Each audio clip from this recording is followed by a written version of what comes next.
আকিদা ও মানহাজ ঠিক থাকলে মাসালার কারণে তাদেরকে ঘৃণা করা যাবে না। মাসালাতে আলেমদের মতভেদ এখন নয়, সাহাবায়ে কেরামের যুগ থেকে আজ পর্যন্ত চলে আসছে এবং কোনোদিন ঐক্য ছিল না। কোনোদিন ব্যক্তি বলে ঐক্য ছিল, মিথ্যা কথা বলছে।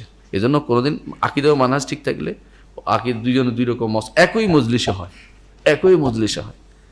আমরা মাঝে মধ্যে আমি এক মত দেই, ডক্টর মঞ্জুর এক মত দেয়, সাইফুল আরেক মত দেয়, তিন মত হয়ে যায় এক মজলিসে। কিন্তু আমরা এর থেকে বাড়াবাড়ি করতে পছন্দ করি না।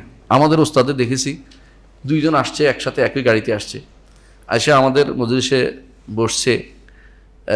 আমরা যেখানে এখন আপনারা কোন জিনের কি আছে, ওই জিন, হ্যাঁ ওয়াদি জিন কয় মানুষ, জিনের উপর থাকা মিথ্যা জিন কি এখানে বসে গাড়ি ঠেলে এরকম কাম নাই জিনে, তো কিছুই না। এগুলি হচ্ছে এখানে প্রাকৃতিক কোনো ইয়া আছে, কাজ করে আর কি, নিচে কোনো ইয়া কিছু একটা আছে, যা কালা খুলে হাল। তো ওখানে আমরা নামাজ পড়ছি, উনি দুইজন আসছে, আসে আমাদের সাথে জামাতে শরীক হয়েছে।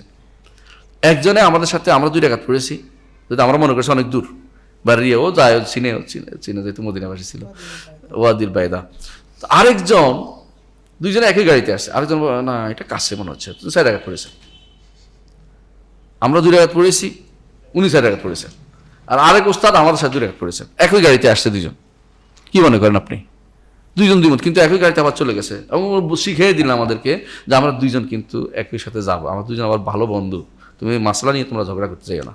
এই জন্য এটা আপনাদেরকে শিখানোর জন্য বোঝা যাচ্ছে, মাসলা নিয়ে কে আপনার একটা মাসের মতভেদ হয়ে গেছে কেন, উনি কেন রুকু থেকে উঠে হাত ধরলো, হাত বাঁধলো, ওনার বিরুদ্ধে একটা বই লিখে ফেলতে হবে, ওনাকে আহলে সুন্নাত থেকে বের করে দিতে হবে। এগুলি আসলে হচ্ছে অতিরঞ্জন এবং এগুলি বাড়াবাড়ি, এগুলি করা ঠিক নয়।